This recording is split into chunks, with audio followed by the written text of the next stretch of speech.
Hey guys, welcome back to Blueprint to Wellness. I'm MC. Today I'm accompanied by Dr. Ross Smith. Hey, Dr. Smith. Hello. Can I call you Ross on this? Do I have permission? Please don't call me doctor or anything. Okay. It's Ross. Okay, Mr. Smith. Thank you so much for having. Of course. Thank you for having us. Thank you for coming. I know that you're a little bit busy today. We actually have the Mid-South Biomechanics Conference here, and you just presented. Tell us what you presented on, because I don't want to attempt to regurgitate it because I'm going to get it very wrong. Yeah, so I presented a pilot study we did in younger adults on the feasibility for it's like an exo shoe. So it's essentially a shoe that mimics the function of a lot of like common passive spring-assisted exoskeletons. We're trying to make sure that it has the features we think it does in younger adults before we try it in older adults. And it does. So, It's me saying it's going over my head, okay. but you did a great job saying it because I actually kind of understood that. That's really I wish cool. you could have understood my title. I just told you. But, I did. yeah. I got it. But what I'm getting from that, and kind of what I want to ask you about today, is like it's kind of all about shoes, right? Okay. Right? Is that an appropriate guess? It is a So- shoe. Yeah. It's a shoe. It's a fancy shoe. A lot of what your research kind of aligns with is gaits, but how shoes impact them. Is that correct to say? Yeah, so I'd say my largest scale is foot and ankle biomechanics. Yeah. So how foot and ankles move, but shoes are naturally going to be a part of our heavy focus in there. Yeah. I mean, we can't walk around barefoot. Some people love to. I just can't get into it. Yeah. I can't do it. I can't barefoot in Walmart. Oh, no, don't do that. Yeah. Yeah. So we have to have shoes. Yeah, we definitely have to have shoes. We have to have shoes. That's your professional opinion. Especially in Walmart. Especially in Walmart. But as I've been exploring on TikTok, there may be a way to possibly have shoes that are better for us.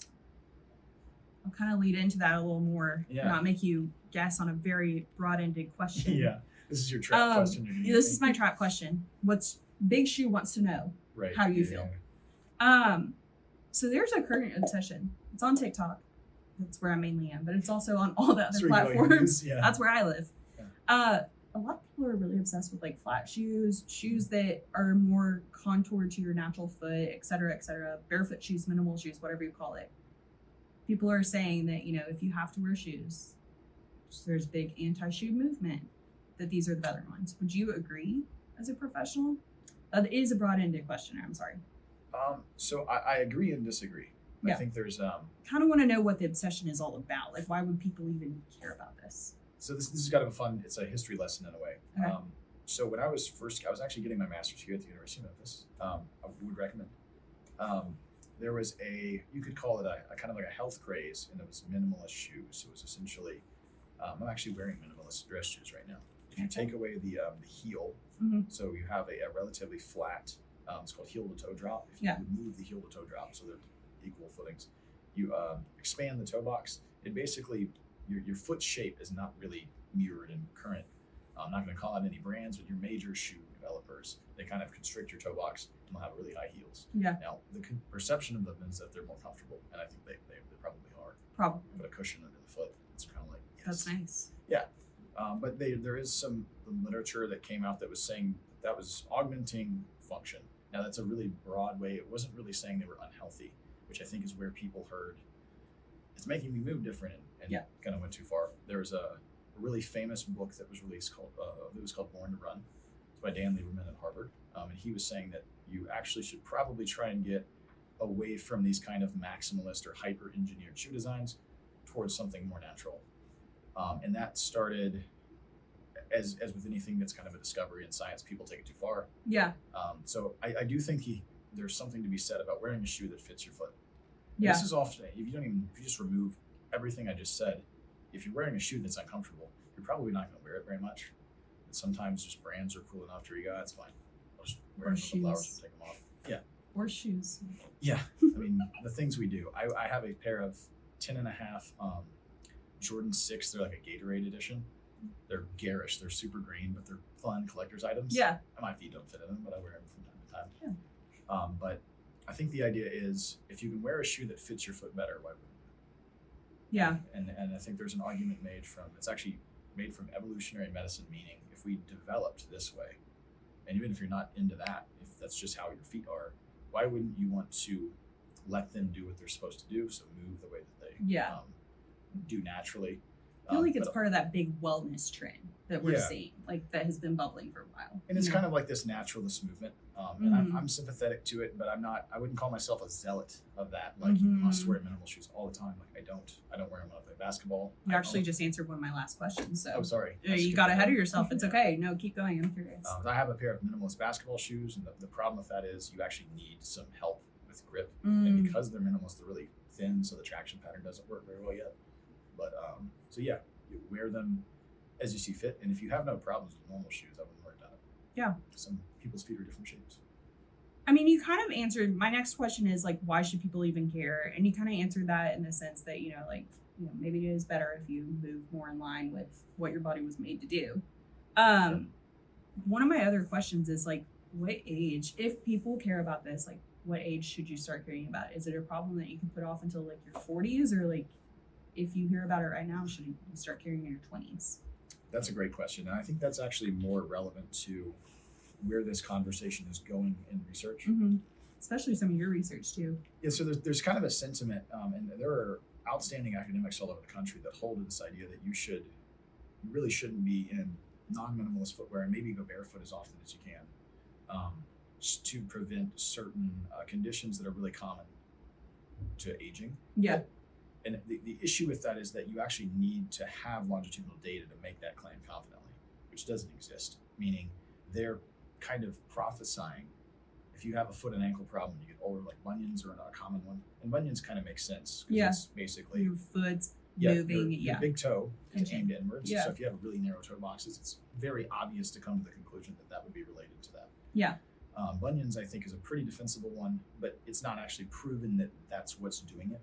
And so I think people are speaking, they're prophesying instead of speaking scientifically. Yeah.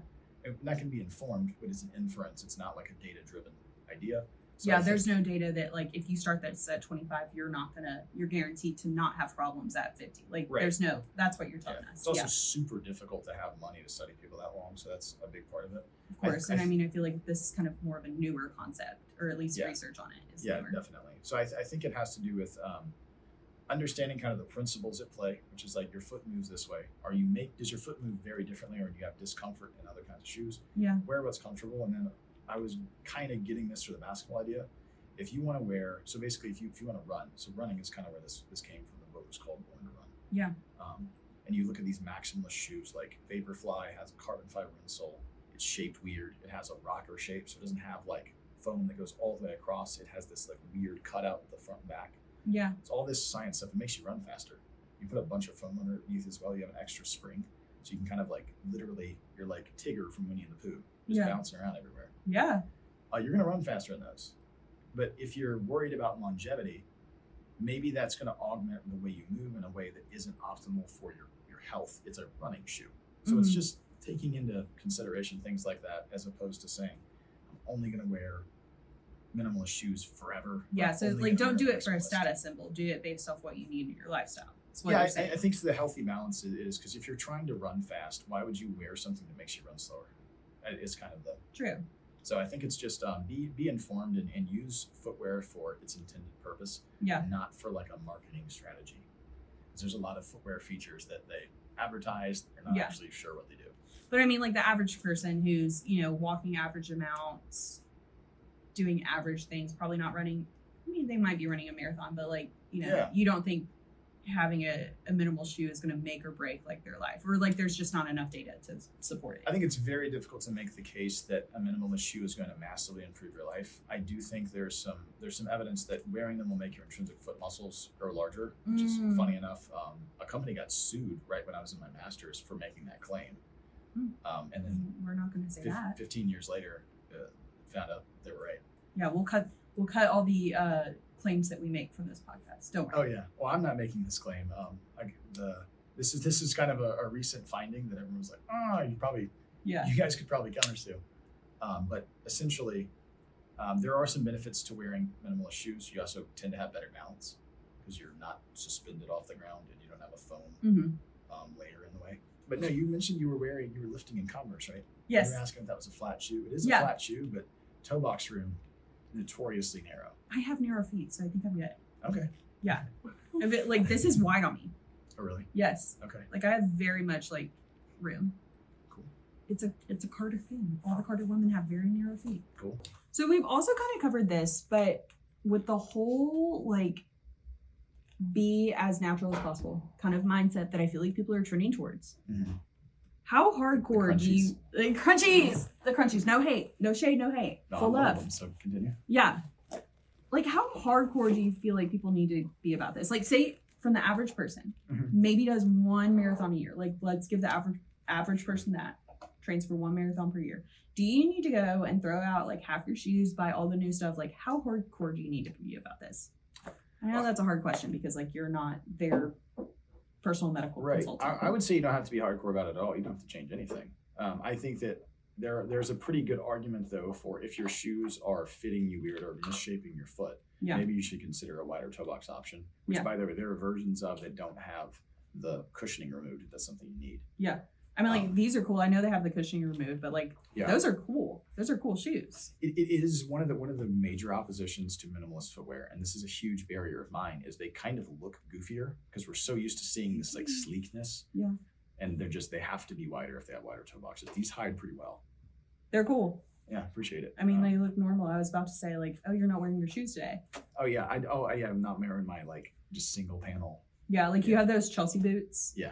Those look cool though. Like I feel like people don't realize how many options are out there if you do want to pursue this. Like it's not, you don't have to wear the toe shoes with the special toe socks unless you want to. Some of those too. Yeah. And you know what? We're not here to judge. I think the fun thing about those it's brief detour. Those are largely irrelevant if you just have a wide enough toe box. Like you don't need to have articulating toes because guess what I can do right now in my shoe and I'm doing. I'm articulating my toes. How are people going to prove they're better than me at the farmer's market? That's a good point. Farmers markets have that's a different societal rule. That's a huge correlation with Vibram Five Fingers, which is funny because they're toes. They're toes. Yeah, that's it. Farmers markets and those. That's a big correlation. Yeah, so you really only need the 5 fingers if you're going to like a lot of farmers markets and you want to be like perceived as like high status. Yeah, I do think there is the version of this that starts to like tip into that like I'm so naturalist I don't even wear shoes is the best one to do, but I definitely think it's one of those like guys please wear shoes, especially in Memphis, like in the city. Please wear shoes. I think it's one of those like you should consider like and work into it because if you just cold turkey all your that was going to be my other question, like you're reading my mind here, if you start lifting in Converse and having or like how do you if you want to go down this path, how do you start introducing this? Because I mean like yes, you can start in your 20s and you're probably not going to have as many problems because that just, that's the way of life. But like if you're in your 30s, 40s, 50s, how can you start bringing this into your routine? I think it has to do with just finding, and you can look at reviews and stuff. There are various brands out there. I'm not going to mention any of them because I'm not a proponent of any one brand in particular, but there are quite a few minimalist footwear brands. They'll probably call themselves barefoot shoes. As someone who is offended by oxymorons, I don't like that term. But there are quite a few barefoot shoe brands that will have an option that is like basically reduced cushioning, and they have kind of an in-between.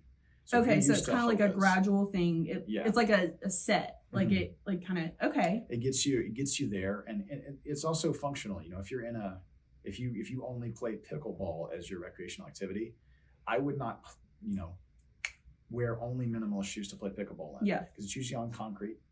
Which another part of this naturalist argument is we're not really built to handle concrete because concrete's not very old. Yeah, and I feel like that's something people leave out of the argument all the time, or at least what I see on TikTok. Like, we're walking in concrete, asphalt, all that stuff. Like it's just, or running on treadmills. That was not part of the equation in our evolution. Yeah, I definitely think there's an argument to be had there for like, and I agree with it. Like, because I'm not all minimalist all the time. I think it's really just like listen to what your body says. If you find that you get a reduction, some people have very tight calves, for example. If that's the case and you wear like really high heel elevated, this can be high heels too. This doesn't have to be sport shoes. But if you have tight calves, you could think about maybe trying out the minimalist shoes because if your heel drops, the length of your calf muscles has to lengthen. Yeah. It's not going to come from your Achilles tendon unless you're really, really high up. Your muscles are much less stiff than that when they're not on. So that's an easy way to just see like, does this feel any different? Maybe try it out for 30 minutes walking or 15 minutes walking if you're not a big walker. If you're a runner or you're a sprinter, You can try these things out too. One of the funny things about sprint shoes is they don't have a heel. No, You don't- literally. You don't really use Yeah. your heel when you sprint. So there's all sorts of I different was shocked things. when I saw my first like track shoe or like cross country shoe. Yeah, an analogy you can also use is if you look at baby shoes. Baby shoes are minimalist shoes. They have huge toe boxes and no cushioning. And they're adorable. Well, they're adorable, and why do they have that though? They're like, Like the American actual- Girl doll shoes. Yeah, well, why do they have that? Though they'll make a claim. This is to let the foot move naturally and help development. So why did I we didn't know stop doing that when we're 6 or 7 until And we're why 80? did they stop nap time? There's a lot. We have a lot of questions. Oh, some of us have never stopped nap time, but there's an easy argument to make. Yeah. It's like, well, if that's natural foot function, why are we getting in the way when we're 16, Yeah. and onwards, whatever age? Well, So I think I'm that's kind of also the loving these defensible answers argument. too. No, like I love that answer because what I'm getting and like what we want to do with this whole podcast is just make people not be scared of like Yeah. tackling health. But what you're telling me is that, like you don't need to go 0 to 100 on this whole kind of crunchy naturalist movement. Like what you're doing right now is probably okay, but there are options if you want to explore more.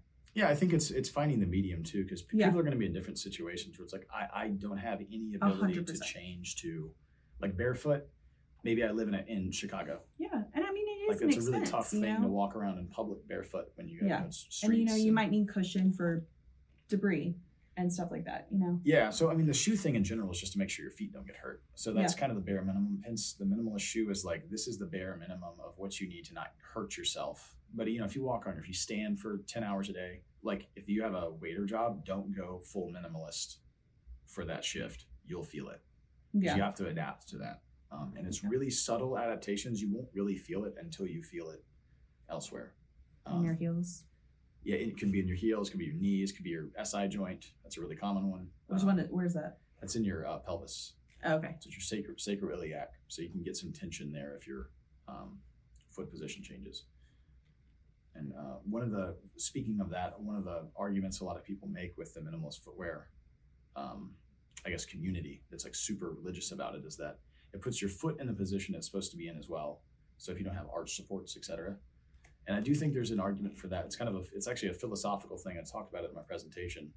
We often get really confused between like something that we can train and get better at, and then somebody that's, maybe if you're older or if you have like a broken your foot, maybe you actually don't need to mess with minimalist shoes because you actually don't have the capacity to support this, even if you work at it. It's just something about you is not there anymore.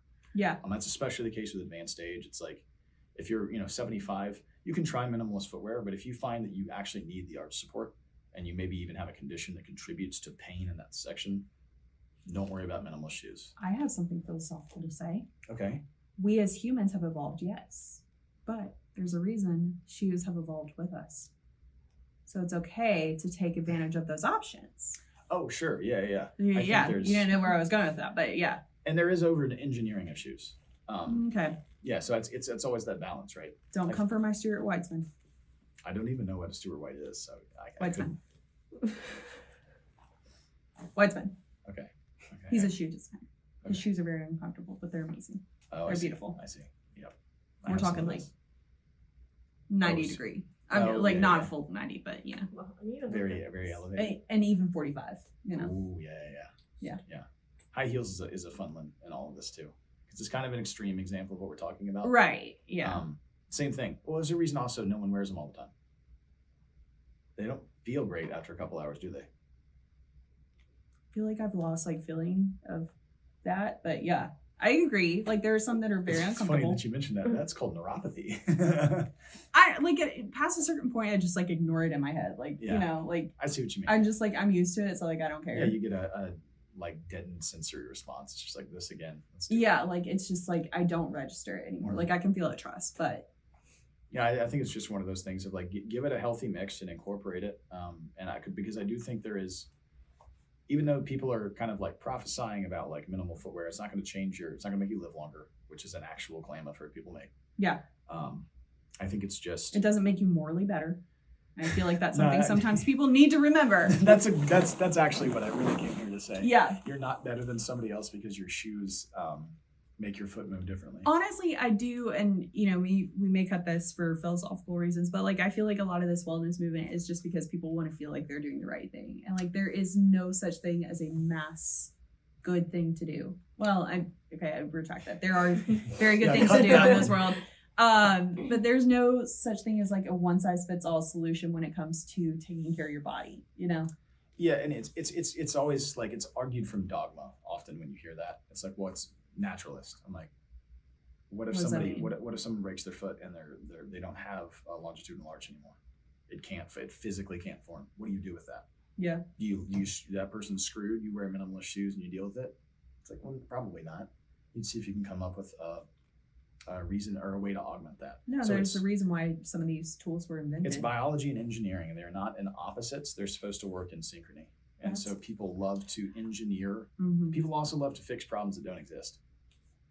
They will convince you of a problem that you didn't have, or you had a very small symptom of, and then over extrapolate that and hand you the solution to. Really? I've never encountered that. Never once? No, I don't think I have. No, this is like all good stuff. And like I said, like I just love it when we have guests who come on here and just make people feel less overwhelmed about the constant stream of information about how to do things better.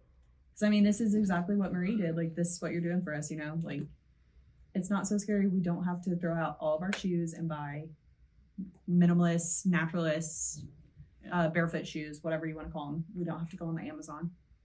You can. You can, but like you don't need to react. Yeah, it doesn't need to be a 0 to 100. fundamental lifestyle change. If you find that you really like them, maybe it becomes that because you're like, oh, I actually like this. Yeah. My feet feel better, etc. I think most good scientists you'll talk to will very rarely come out on the extreme side because they're actually, if they're data driven, they're going to tell you there's actually not a great consensus here. We're still trying to figure this out. This is roughly what exists. Yeah, that's a great way to put it. I like that. Well, thank you so much for joining us. Yeah, of course. Thanks for having me.